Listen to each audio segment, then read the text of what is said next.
और चलिए खबरें विस्तार से देखते हैं। प्रदेश में 28 सीटों पर विधानसभा उपचुनाव हो चुके हैं। अब सभी को 10 नवंबर का इंतजार है। इसी दिन वोटों की गिनती होगी और पता चलेगा कि प्रदेश में सत्ता की कुर्सी पर कौन काबिज होने वाला है। ये 28 सीटों के नतीजे ही तय करेंगे कि प्रदेश में फिर शिवराज सरकार ही आगे 3 साल तक सत्ता संभालेगी या कमलनाथ की वापसी होगी। हालांकि रिजल्ट के पहले बीजेपी कांग्रेस दोनों की पार्टियां सभी 28 सीटों पर जीत हासिल कर सरकार बनाने का दावा कर रही है। वहीं इन सबके बीच लगता है कि बीजेपी प्लान बी की तरफ आगे बढ़ चुकी है। ऐसा इसलिए क्योंकि आज बीएसपी विधायक संजू सिंह की मंत्री भूपेंद्र सिंह से मुलाकात हुई। दोनों के बीच करीब आधे घंटे बंद कमरे में चर्चा हुई। संजू सिंह ने न्यूज 18 से बातचीत करते हुए कहा कि बीएसपी का समर्थन बीजेपी के साथ है। इसके साथ ही निर्दलीय विधायक सुरेंद्र सिंह शेरा और कई बार पार्टी को बागी तेवर दिखाने वाले बीजेपी विधायक नारायण त्रिपाठी ने भी कैबिनेट मंत्री से मुलाकात की है।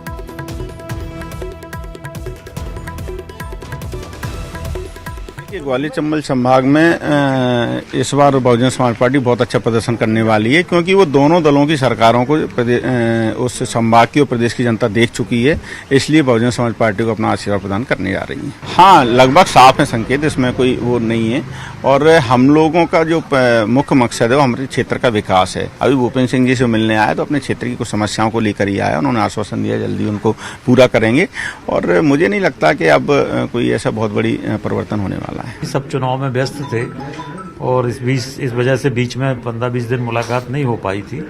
अब वो भी भोपाल है, हम भी भोपाल हैं, तो सामान्य मुलाकात विकास के कामों पर चर्चा क्षेत्र की। देखिए, नंबर गेम में तो कोई दिक्कत है नहीं है, परिणाम बताएंगे 10 तारीख को। और समर्थन का जहां तक इन लोगों का सवाल है, तो पहले भी हम लोगों को समर्थन कर रहे थे, आगे भी उनका समर्थन रहे, ये हम लोग चाहते हैं। और उनका जो सम्मान पहले था वो सम्मान अभी भी रहेगा। कोई इसलिए नहीं कि हमें बहुमत मिल गया तो कोई उनके सम्मान में कमी आएगी, ऐसा नहीं होगा। इधर बीजेपी के प्लान बी पर एक्टिव होने के बाद कांग्रेस में हलचल तेज हो चुकी है। कांग्रेस ने अपने सभी विधायकों को भोपाल बुलाया है। नतीजों के बाद सभी विधायक भोपाल में रहेंगे। 11 नवंबर को कांग्रेस विधायक दल की बैठक होगी। पूर्व मंत्री सज्जन सिंह वर्मा ने कहा कि बसपा सपा निर्दलीय विधायक भी हमारे साथ रहेंगे। इधर कमलनाथ ने बसपा विधायक संजू सिंह, निर्दलीय विधायक सुरेंद्र सिंह शेरा और नारायण त्रिपाठी के मंत्री भूपेंद्र सिंह से मुलाकात पर निशाना साधा। उन्होंने बीजेपी पर फिर से विधायकों की खरीद फरोख्त का आरोप लगाया है। वहीं पूर्व मंत्री बृजेंद्र सिंह राठौर ने बसपा के कांग्रेस के साथ होने का दावा किया है।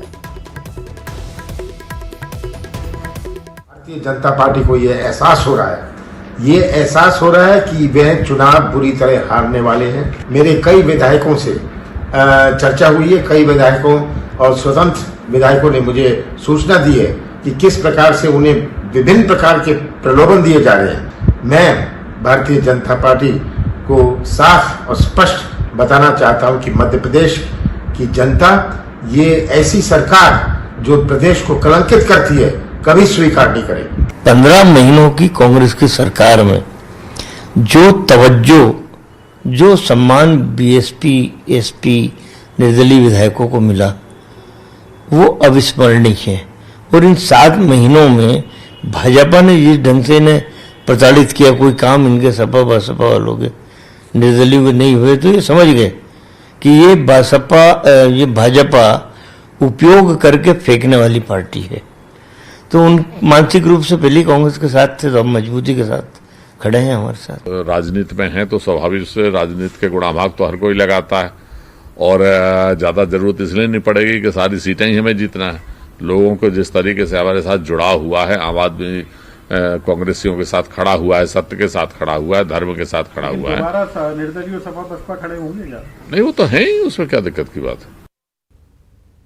इधर गृहमंत्री नरोत्तम मिश्रा के निशाने पर कमलनाथ हैं। कमलनाथ की चेतावनी पर भूले गृहमंत्री हताशा और निराशा नजर आती है। कमलनाथ शंका और आशंका से घिरे हैं, ये कहना है। नरोत्तम मिश्रा ने कांग्रेस पर हमला बोला, कहा इस खेल की शुरुआत उन्होंने की थी, खत्म हमने की है। गृहमंत्री ने यह भी दावा किया है कि हमें किसी के जुगाड़ की जरूरत नहीं है।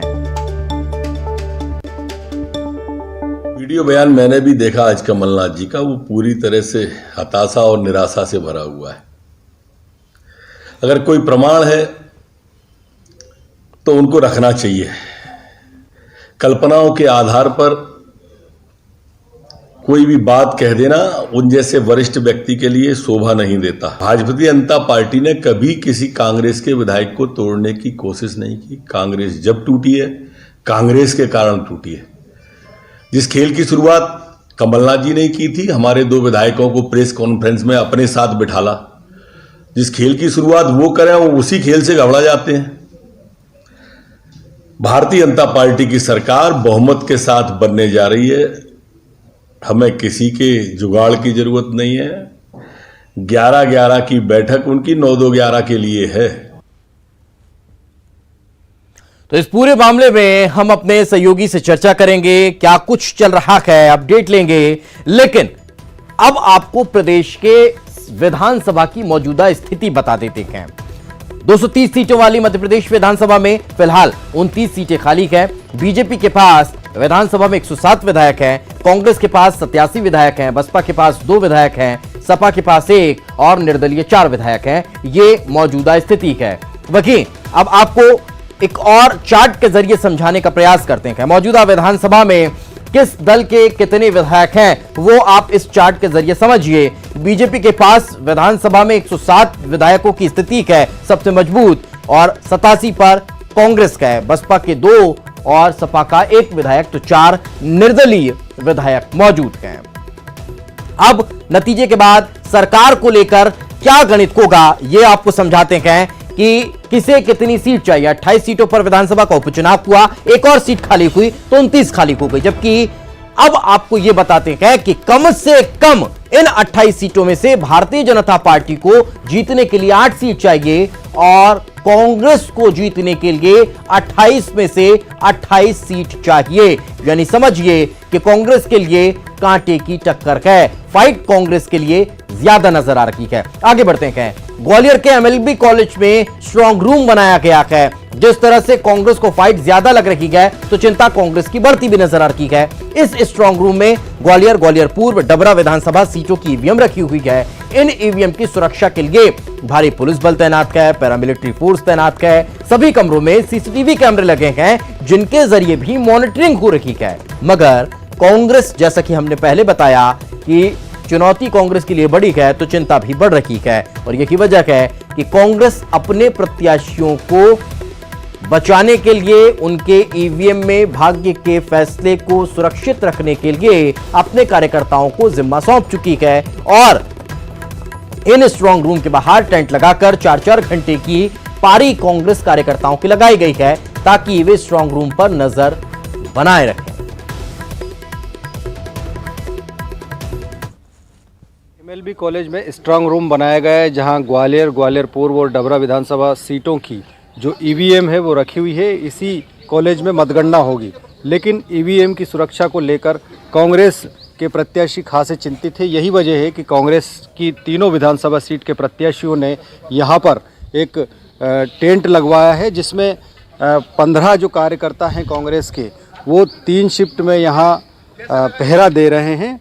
ये स्ट्रांग रूम में जो ईवीएम रखी हैं उनकी मॉनिटरिंग के लिए बाकायदा यहाँ एलईडी लगी हुई है, जहाँ सीसीटीवी कैमरों के ज़रिए इस एलईडी में यहाँ सभी जो ईवीएम रखी हैं उन कमरों की तस्वीरें सीधी नज़र आ रही है। इनकी पहरेदारी करने के लिए ही कांग्रेस के कार्यकर्ता यहाँ पर बैठे हुए हैं। ये ग्वालियर पूर्व और डबरा विधानसभा सीट के कार्यकर्ता हैं, इनसे ही जानते।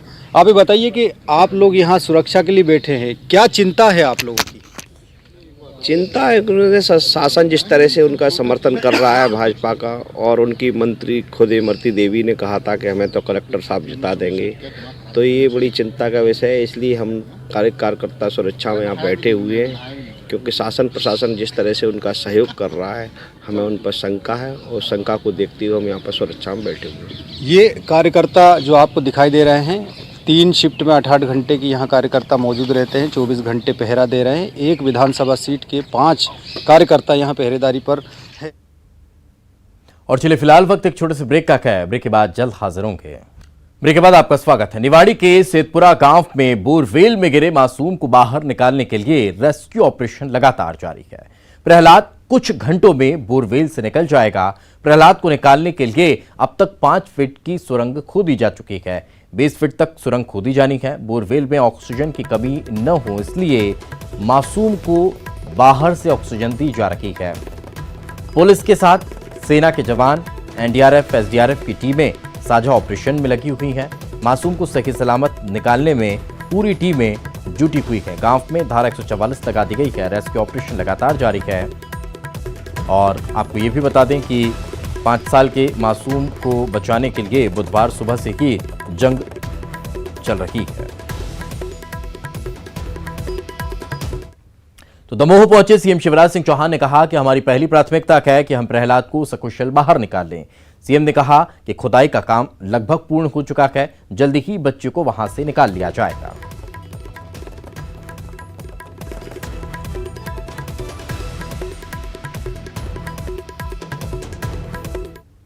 राजधानी भोपाल में दिवाली से पहले खाद्य विभाग और प्रशासन की बड़ी कार्रवाई देखने को मिली है। और बड़ी कार्रवाई करते हुए प्रशासन ने भारी मात्रा में नकली घी बरामद किया है। प्रशासन ने यह कार्रवाई हनुमानगंज इलाके में की है। खाद्य विभाग और प्रशासन की टीम ने इस तरह लोगों को जहर खाने से बचा लिया है।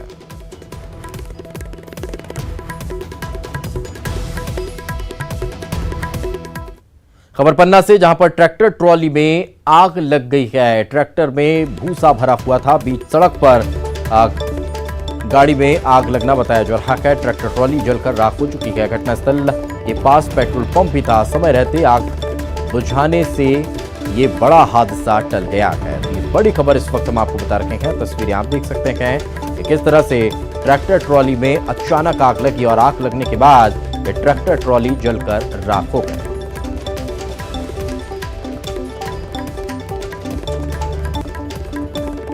भारत में फ्रांस के राजदूत इमैनुएल लेनिन ने महाकाल मंदिर में बाबा महाकाल के दर्शन किए। भारी सुरक्षा व्यवस्था के बीच फ्रांस के राजदूत को गोपनीय तरीके से मंदिर लाया गया। इस दौरान मीडिया को दूर रखा गया। आज रायपुर नगर निगम के सामान्य सभा की बैठक हो रही है। इस बीच विपक्षी पार्टी बीजेपी ने सभा के दौरान कई मुद्दों को लेकर सदन में हंगामा किया। बीजेपी पार्षदों ने सभा का बायकॉट किया। इसके बाद दोबारा नारे लगाते हुए वापस सदन में पहुंचे और सभापति के सामने धरने पर बैठ गए। बीजेपी पार्षदों ने बहुमत के आधार पर कांग्रेस पार्षदों पर दादागिरी का आरोप लगाया। पिछली सामान्य सभा में आए प्रस्ताव को दोबारा बिना त्रुटि सुधारने लाने का आरोप लगाया है। विपक्ष के पार्षदों ने सभापति पर भी आरोप लगाए हैं। इस बीच निगम का बजट सदन में स्वीकार कर लिया गया। सड़क गार्डन के नामकरण के 4 प्रस्ताव भी सर्वसम्मति से पास हुए हैं। रायपुर के तेलीघानी नाका से स्टेशन रोड तक के मार्ग का नाम स्वतंत्रता सेनानी स्वर्गीय पन्ना लाल पांड्या के नाम पर रखने की सहमति बनी है।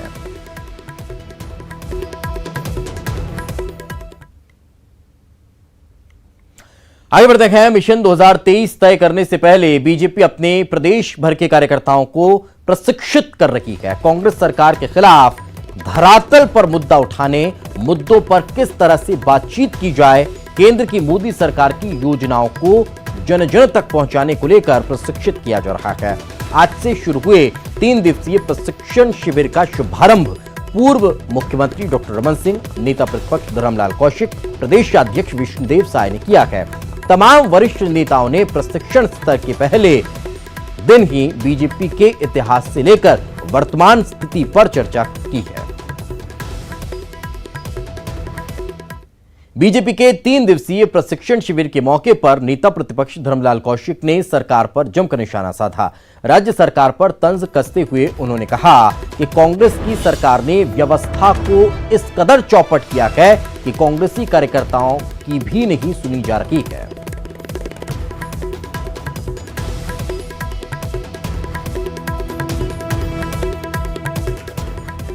और इसी के साथ इस बुलेटिन में फिलहाल इतना ही। खबरें लगातार जारी हैं।